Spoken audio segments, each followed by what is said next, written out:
There is a certain kind of person you barely notice online, not because they are uninteresting, not because their life lacks moments to share, and not because they have nothing to say. They simply don't feel the need to say it publicly. Their silence is not an accident. It's a choice, a quiet boundary, a form of self-protection in a world obsessed with visibility. We live in a time where people document everything: meals, milestones, heartbreaks disguised as aesthetics, joy edited into highlight reels, sadness converted into captions that feel poetic but rarely reflect the truth behind them. Every day, millions of people fight to be seen, to be validated, to be remembered. But then, there are others. The ones who don't post. They watch, they observe, they take everything in, but they remain invisible.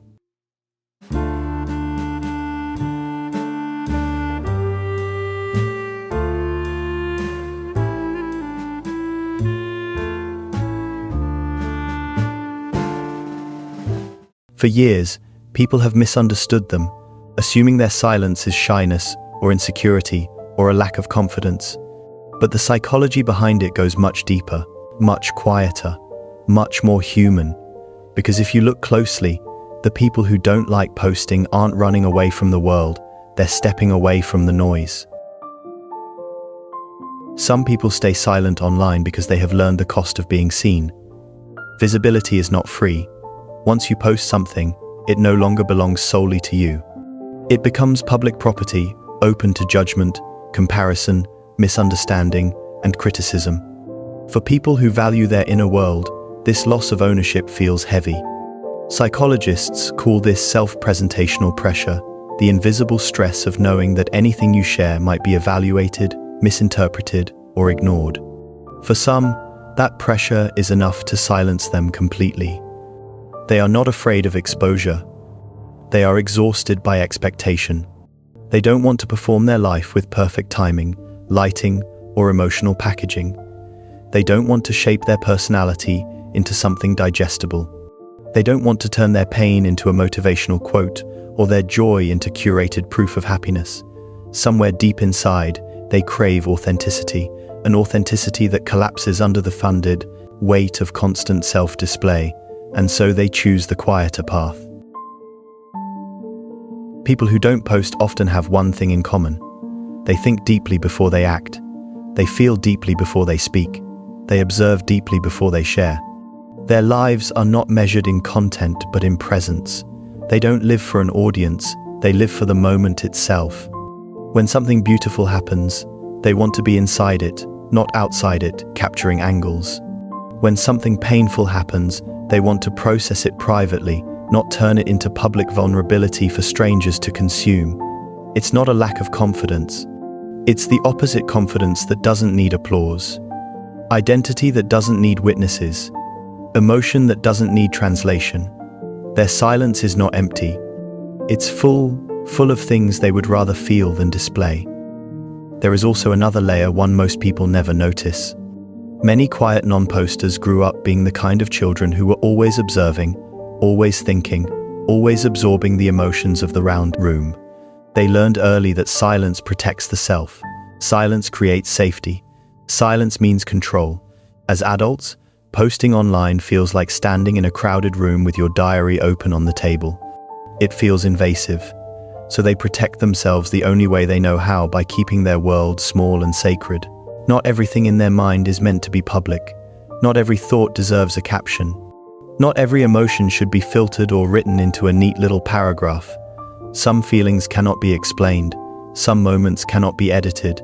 Some truths cannot be shared without losing their meaning. People who don't post instinctively understand this. They are the keepers of their own worlds. We often mistake quietness for insecurity, but sometimes the quietest people are the ones who know themselves the best. They are not seeking validation because their worth is built internally, not from other people's reactions. They don't need to like to feel seen. They don't need comments to feel heard. They don't need digital proof to feel alive. True confidence isn't loud. It's not displayed through photos or achievements or inspirational captions. True confidence is the ability to hold your identity privately, without needing to parade it. People who don't like posting often possess this strange, calm self-assurance, one that doesn't need an audience to breathe. But not all silence comes from strength. Sometimes it comes from fear. The fear of being judged, disliked, misunderstood, the fear of saying the wrong thing, the fear of oversharing and regretting it later. Some people retreat from posting because their anxiety turns the simplest action into emotional labor. What if I look stupid? What if nobody cares? What if people think I'm trying too hard? What if I share too much? For them, silence becomes a shield. But even this fear reveals something meaningful. People who don't like posting are often hyper-aware of perception. They feel deeply. They think intensely. They care more than they show. It's not apathy, it's sensitivity. Social media has turned ordinary life into a performance, and not everyone wants to participate. Some people don't post because the performance feels fake, because the applause feels hollow, because the pressure to appear happy, productive, socially connected, aesthetically perfect, mentally strong, emotionally balanced, becomes suffocating. They don't want to chase the next photo-worthy moment. They don't want to brand themselves. They don't want to turn their identity into a product, so they opt out, quietly, without explanation. This decision is not a rejection of society. It's a return to themselves. There is a strange freedom in being invisible online. Your life belongs solely to you again. Your moments are yours. Your thoughts are yours. Your happiness is yours. Your pain is yours.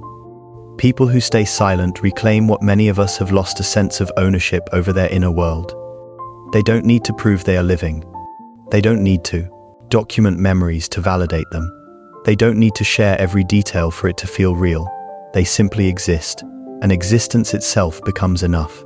But there is something else hidden beneath this choice, a truth most people overlook. People who don't like posting on social media often have a different relationship with meaning itself. They do not measure their life by how visible it is. They measure it by how deeply they feel it. When the rest of the world rushes to upload proof of their experiences, they pause. They ask themselves quietly, if I share it, will I lose it? If I turn it into content, will it stop being mine?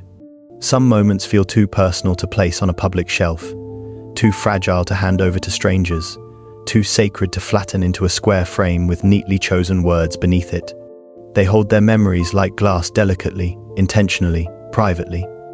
Sometimes they scroll through their photos but never post them, not because they didn't enjoy the moment, but because they want to keep the warmth alive, undisturbed by comparisons, likes, or comments that reduce everything to numbers. They don't want their happiness to be analyzed. They don't want their joy to be measured.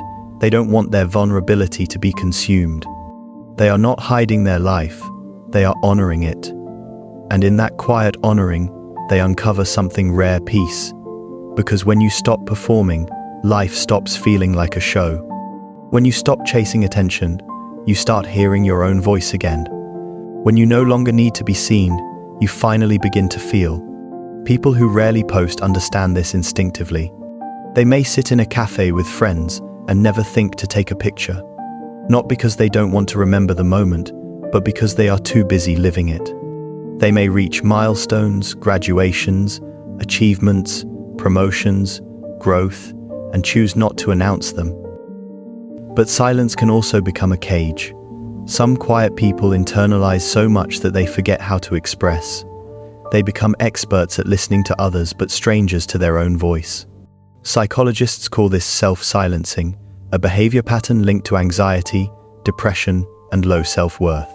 It happens when you start believing your words don't matter, when you prioritize harmony over honesty. Over time, the quiet kid stops expecting to be heard. They disappear in plain sight. But here's what psychology reveals: the need for expression is fundamental to mental health. You don't have to speak loudly to be seen, but you do have to speak truthfully. Because the unspoken eventually finds a way out through anxiety, through art, through dreams, through that heavy feeling of something missing. Silence protects, but it can also isolate. They talk without thinking of captions. They laugh without thinking of aesthetics. They care without thinking of the audience. When they love, They love quietly, but intensely, without needing to display their affection for the world to approve. And when they hurt in silence, not because they are suppressing it, but because some pain feels too personal to be packaged. They are the ones who can sit beside you in a quiet moment and make you feel understood without a single word. They are the ones who listen more than they speak.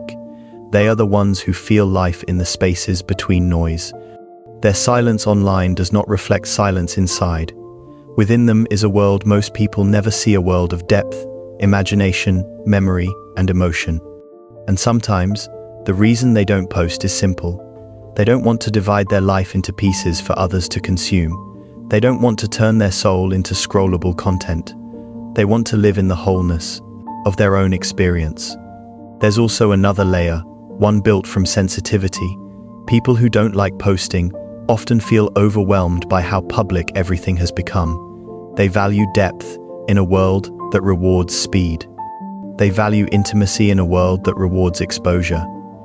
They value sincerity in a world that rewards performance. Posting feels like shouting into a crowded room. But they prefer conversations that feel like sitting across from someone in the quiet. And so they choose silence. Not because they are disappearing, but because they refuse to be diluted. Their presence is subtle but powerful. They leave impressions in real life, not in feeds. They leave impact in hearts, not in comment sections. People may forget what they look like online, but no one forgets how they make them feel in person. And at the very core of their psychology lies a truth, so steady, so simple. They do not want their life to exist in the hands of strangers. They want ownership. They want freedom. They want peace. They want themselves. And sometimes, in order to protect those things, they choose silence, not as absence, not as avoidance, but as a sanctuary. They don't like posting because the most beautiful parts of their life feel sacred, too meaningful to be reduced to something as fragile and temporary as a post. They choose to stay behind the curtain, not because they fear the world, but because they value the world inside themselves more. And when you understand this, when you see the psychology beneath their quiet, you realize something profound. The people who post the least often feel the most, and that feeling, quiet, deep, unspoken, shapes the way they move through the world, both online and offline. Because while everyone else searches for meaning through visibility, they search for meaning through sincerity. They don't need to capture every sunset. They don't need to prove every friendship. They don't need to validate every achievement. Their life unfolds in real time, not in archived stories. But there is something else inside them, something fragile, something honest. People who dislike posting often carry an inner world that is far richer than anything they could ever share. A world crafted from private reflections, quiet evenings, unposted memories, and emotions that do not need to be broadcast to feel real. They live life in the spaces between loud moments, in the pauses, in the stillness, in the parts of themselves that are never documented. And when you understand this, you begin to see why. Posting feels unnecessary. To them, life does not need an audience to have meaning. Their joy does not need to be witnessed. Their growth does not need to be celebrated publicly. Their pain does not need to be turned into a story for others to interpret. Their life belongs to them, not to the timeline. And maybe that is why they feel more grounded than most. Because they live without the pressure of performing themselves. They live without the weight of constant comparison. They live without shaping their identity to fit an algorithm. They simply live. But even this quiet existence carries a shadow, one made of misunderstandings and misplaced assumptions, because people tend to judge silence harshly. They don't want their vulnerability consumed casually. They don't want their fears scrolled past indifferently. They don't want their heart turned into entertainment, so they keep it close. They hold their truths the way someone holds something fragile, with care, with intention, with the understanding that not everyone deserves access to what they carry. And yet, there are moments when even they wish they could share more. Moments when they wish they could be open without feeling exposed. Moments when they wish they could laugh with the world instead of just observing it. But those moments are rare and fleeting. Because their natural instinct built from childhood, experience, sensitivity, and self-protection pulls them back into themselves. People who don't like posting often grew up being observers, not performers. They learn to understand people not through words, but through patterns. They learn to read emotions not through posts, but through tone and body language. They grew up knowing that the most meaningful things are rarely the ones that are said aloud. And so, as adults, they move through the digital world with caution, not out of fear, but out of understanding. They see what posting does to people. They see how validation becomes a drug, how comparison becomes addiction, how identity becomes performance, how loneliness hides behind perfect images, and they want no part of it. Their silence becomes a form of resistance, a quiet rebellion against a world that demands visibility, a refusal to commodify themselves, a boundary that protects their mind from noise. In a digital age where oversharing is normal, choosing not to share becomes a mark of emotional maturity. Because the truth is, even if they wanted to, they could never be the kind of people who turn every moment into a performance. Their nature won't allow it. They are built for depth, for slow meaning, for real moments that don't need to be captured to exist. And when you meet someone like this, you feel it. Their presence has weight. Their silence has a shape. Their attention feels rare, like something you want to protect.